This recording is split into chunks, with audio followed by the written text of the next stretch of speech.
जय सिया राम। जालो खागो देखो महाराज, कपात होने पर अरे समिट जो है, देखो महाराज, भागवत की कथा जो है वो है सागर, समुद्र है भागवत की कथा।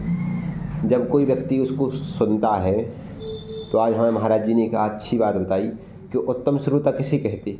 उत्तम श्रोता वह है जो भागवत की कथा के लाने तो याद न रखे। पूरी कथा कैसे याद हो सकत, नहीं हो सकत, लेकिन महाराज उसमें जो है अच्छी बात उसकी लाने लग जाए, वो उसकी विपरीत परिस्थिति में याद आ जाए, मौका पे याद आ जाए, तो महाराज वो उत्तम श्रोता है। अब लेकिन महाराज भागवत रूपी समुद्र में कछु व्यक्ति महाराज समुद्र को पानी देख भी आते, कुछ व्यक्ति महाराज उस समुद्र में नाव चलाने आते, नाव पे तैर भी आते।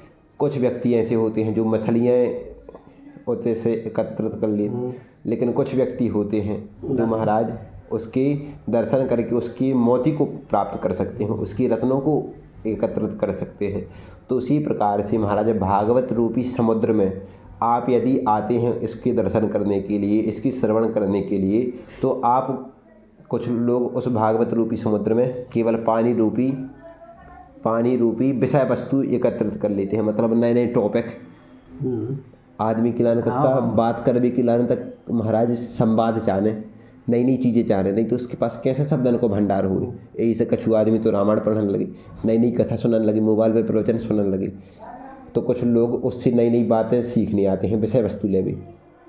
कुछ व्यक्ति होते हैं जो महाराज नाव में तैरने रूपी उस भागवत कथा में मजा ले भी आते हैं। मतलब लोक व्यवहार करने के लाने, व्यवहार को एक अर्थ होता है कि उस व्यक्ति को केवल दिखावा मात्र करना, जो ही नहीं कहा व्यवहार। जैसे अपन ने हमारे पे आप आए और हम और पिताजी और हम चाय पी रहे, अब आए आप तो हमारे व्यवहार करने आपसे कहते भी कि भैया चाय तो नहीं पीना, जो व्यवहार कहलाओ। तो मतलब विवाह की इच्छा तो नहीं है, लेकिन व्यवहार के रूप में कह दई, ठीक।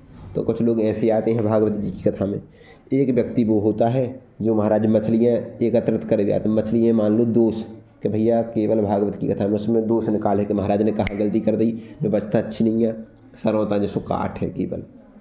लेकिन एक व्यक्ति होता है महाराज जो क्या करता है, रत्नालंकृत से शोभाओं से युक्त मोतियों को एकत्रित कर लेता है। उससे अनेक प्रकार की जो उसके जीवनोपयोगी अनेक बहुमूल्य बातें हैं, उन रत्नों को एकत्रित करके महाराज धारण कर लेता है, वह उत्तम श्रोता है। तो अब हमारे लिए चयन करना है कि हमें भागवत का कैसा श्रोता बनना है। भागवत महाराज परम दुर्लभ है, हम अभी आकर के मंत्र की पूजा से सुना रहे हैं आपको, ठीक। जय सिया राम।